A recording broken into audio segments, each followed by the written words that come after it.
toute bossue et avait un long nez crochu. « Je cherche des herbes aromatiques pour faire une soupe.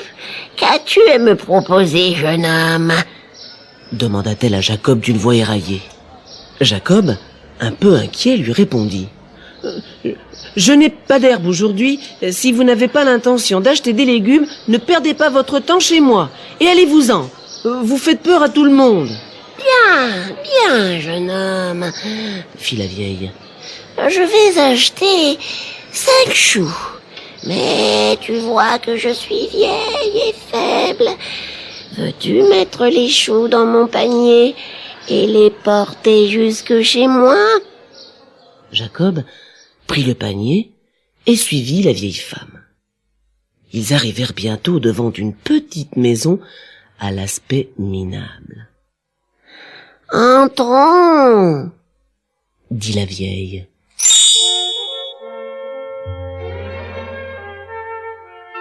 Jacob entra et de surprise resta cloué sur place. À l'intérieur, la maison était merveilleuse. Avant même qu'il se soit remis de son étonnement, il entendit la vieille lui dire « Jeune homme, tu as porté ce panier très lourd et tu dois avoir faim. Viens dans la cuisine, je vais te donner une soupe dont tu me donneras des nouvelles. Je parie que tu n'as jamais rien mangé d'aussi délicieux. » Jacob, intrigué, s'assit à table et la vieille lui apporta de la soupe dans une assiette en argent. Quel régal! Jamais Jacob n'avait goûté une soupe aussi bonne. Elle avait un parfum étrange d'herbes et d'épices odorantes. Mais plus il mangeait, plus il sentait ses membres s'engourdir. Et quand il eut avalé la dernière cuillerée, il s'endormit sur la table. Il fit alors un rêve étrange. La cuisine était envahie d'écureuils qui travaillaient. Les uns faisaient la vaisselle, ils portaient de drôles de pantalons et des petits chapeaux verts. Les autres, en tablier blanc, préparaient la soupe. Tous bavardaient joyeusement en travaillant. Puis Jacob fit un autre rêve. Il était chef cuisinier chez la vieille femme. C'était un chef très inventif, toujours à l'affût de nouvelles recettes. Un jour, il trouva dans un placard un bouquet d'herbes qu'il n'avait jamais vu. Elles avaient la même odeur que celle qui parfumait la soupe qu'il avait mangée le jour où il était arrivé. C'est en humant leur parfum que Jacob se réveilla. Voilà le rêve le plus bizarre que j'ai jamais fait, murmura-t-il. Comme il m'a semblé long. Maintenant, je dois vite rentrer à la maison, sinon mes parents vont s'inquiéter. Et Jacob prit le chemin de la cordonnerie de son papa. Lorsqu'il entra dans la boutique, son père et son apprenti le reçurent poliment, comme s'il était un nouveau client. Jacob, un peu surpris, se prêta au jeu et demanda au cordonnier des nouvelles de sa famille. « Ah, j'avais un fils autrefois, » répondit son père en soupirant. « Mais il a été enlevé par une sorcière il y a 7 ans. Cela dit, voulez-vous que nous vous fassions une protection en cuir pour votre long nez ? L'hiver arrive tôt dans ce pays et vous risquez de prendre froid. » Jacob, terriblement inquiet, porta la main à son nez. Il était énorme. Effrayé, Jacob se précipita chez le barbier pour se regarder dans un miroir. Et savez-vous ce qu'il vit ? Un affreux petit nain avec un nez immense. Il était si bouleversé qu'il faillit tomber à la renverse. Il comprit soudain qu'il n'avait pas rêvé. La vieille femme lui avait jeté un sort et il avait vraiment travaillé chez elle pendant 7 longues années. Il lui vint alors une idée. Il savait que le duc de Boravie aimait la bonne cuisine et avait à son service les meilleurs cuisiniers du pays. « J'ai 7 ans d'expérience, je suis certain que le duc va m'engager, » se dit Jacob. Ragaillardi par cette idée, il se mit en route pour le château du duc. Le lendemain matin, il arriva au château et fut reçu par le maître d'hôtel qui l'accompagna aux cuisines et le présenta au chef cuisinier. Celui-ci observa le nain et lui posa des questions sur des recettes anciennes et des épices rares. Le nain connaissait toutes les réponses et gagna très vite l'estime du chef qui lui confia la préparation du petit déjeuner du duc. Jacob se mit au travail et quand il eut terminé, un domestique dressa le couvert sur un plateau en argent et servit le duc. À la fin de son repas, celui-ci demanda à voir immédiatement le chef cuisinier. Si le duc n'a pas aimé son petit déjeuner, je vais recevoir un blâme. Peut-être me fera-t-on jeter aux oubliettes, gémit le chef cuisinier en tremblant de la tête aux pieds. Finalement, il prit son courage à deux mains et entra dans la salle à manger. Dès qu'il l'aperçut, le duc lui fit un grand sourire en disant « Je n'ai jamais goûté de petit déjeuner aussi délicieux. Qui l'a préparé aujourd'hui? Je voudrais le remercier. »« Votre Altesse, » répondit le chef, « c'est un nain qui a préparé votre petit déjeuner. Il souhaiterait entrer à votre service. » Le duc envoya chercher le nain. « Tu n'es pas beau à regarder, » dit-il à Jacob. « Mais en ce qui concerne la cuisine, tu es imbattable. À partir d'aujourd'hui, tu travailles au château. Nous t'appellerons Nain Long-Nez. Prends cette pièce d'or en récompense de ton excellent travail. » Le duc fut enchanté de son nouveau cuisinier. Nain Long-Nez savait cuisiner tous les plats, savoureux, sucrés, simples ou élaborés. Tout ce que le duc désirait, Nain Long-Nez le lui préparait. Sa réputation dépassa bientôt les murs du château. Un jour, Nain Long-Nez alla au marché et acheta 3 oies bien grasses. Il avait prévu de les servir au dîner d'anniversaire du duc. Mais en arrivant au château, une des oies se mit à sangloter. « Cher Nain Long-Nez, dit-elle, je t'en supplie, ne me tue pas.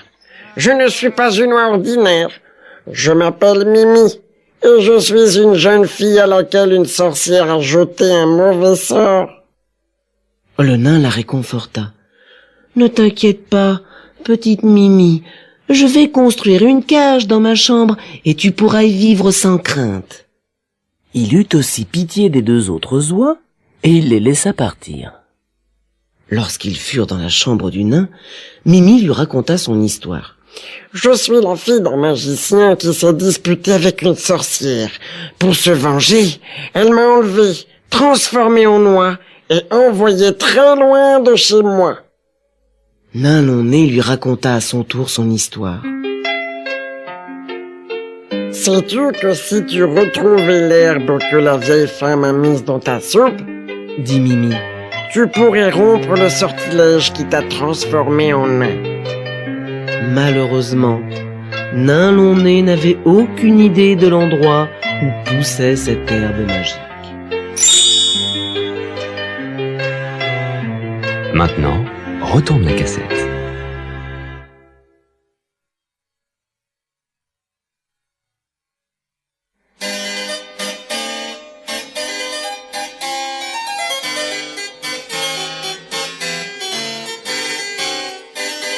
Quelques jours plus tard, le prince d'une contrée voisine rendit visite au duc qui, pour éblouir son invité, demanda à Nain Long-Nez de préparer ses meilleures recettes. Le prince, très impressionné par les mets qu'il goûta, décida de rester quelques jours de plus au château. Le 15e jour, il dit au duc: « Votre cuisinier Nain Long-Nez a vraiment beaucoup d'imagination. Pourtant, je n'ai pas eu le plaisir de goûter mon plat favori, la tarte boravienne. Je m'étonne que l'on ne m'ait pas proposé ce plat si populaire. »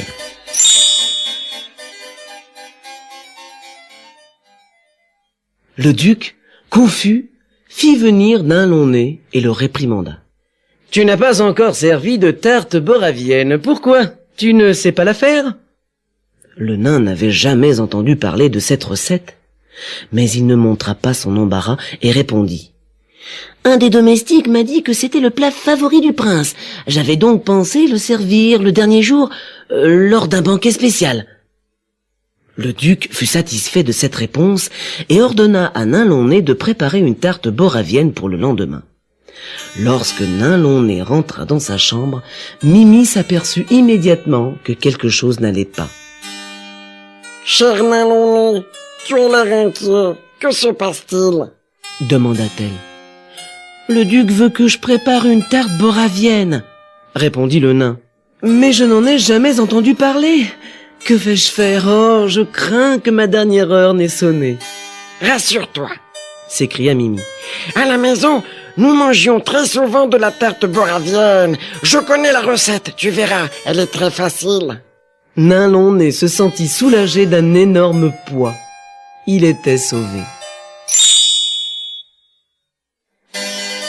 Le lendemain, il se réveilla à l'aube afin de préparer un grand banquet dont la tarte boravienne constituait le plat principal. Lorsqu'elle sortit du four, les domestiques la portèrent en grande pompe dans la salle à manger. Le prince en prit une bouchée. Tout le monde l'observait, priant pour qu'il trouvât la tarte à son goût. Après un long moment, il hurla. « Cette tarte est bien meilleure chez moi! Ce n'est pas la vraie recette !» Le duc, confus et embarrassé, se mit en colère et ordonna aux domestiques d'aller chercher Nain Long-Nez. « Tu as affreusement déçu le prince avec ta tarte !» cria-t-il. Nain Long-Nez tomba à genoux devant le prince et implora son pardon. « Ayez pitié de moi. Dites-moi quelle a été mon erreur. »« Mon cher Nain Long-Nez, » dit le prince, « il manque une herbe spéciale qui est indispensable pour bien réussir cette tarte. Donnez-moi une journée et je vous ferai une tarte avec cette herbe. » dit le nain. Le duc acquiesça et le laissa partir en disant « Si tu ne réussis pas à faire la tarte que le prince souhaite, tu auras la tête coupée. »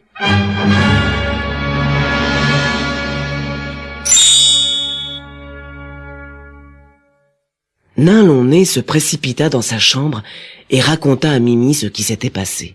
« Ce n'est pas grave, » répondit-elle. « Je connais cette herbe. Elle pousse sous les vieux châtaigniers. Y a-t-il un vieux châtaignier dans les jardins du château ?» Nain Long-Nez en connaissait un. Et ils sortirent chercher l'herbe. Mimi travailla dur, creusant au pied de l'arbre avec son bec. Au bout d'un moment, elle s'écria. « La voici! Regarde! Il y en a plusieurs touffes !» Nain Long-Nez en prit un bouquet et le renifla. L'odeur de cette herbe lui rappela la soupe de la vieille femme. « Vite! Nous n'avons pas de temps à perdre. Nous devons rentrer dans ta chambre avant que les gardes ne fassent leur ronde. » dit Mimi. De retour dans sa chambre, Nain Long-Nez se mit à humer l'herbe encore et encore, prenant de longues inspirations. Il se mit soudain à grandir. Grandir, grandir. Et plus il grandissait, plus son nez rapetissait. Mimi poussait des petits cris de joie. Alors Jacob lui dit « Je te dois tout, Mimi. Maintenant que je suis devenu un jeune homme sain et fort, il faut que je fasse quelque chose pour toi. Quittons le palais du duc, allons chez ton père et voyons s'il peut te libérer du sortilège. » Lorsqu'ils arrivèrent chez le magicien, Jacob lui raconta ce qui leur était arrivé.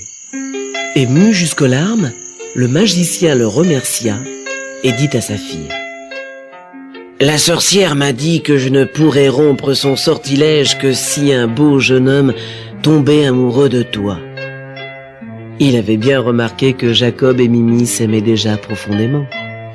Alors, il prononça une formule magique et Mimi redevint la jolie jeune fille qu'elle était autrefois.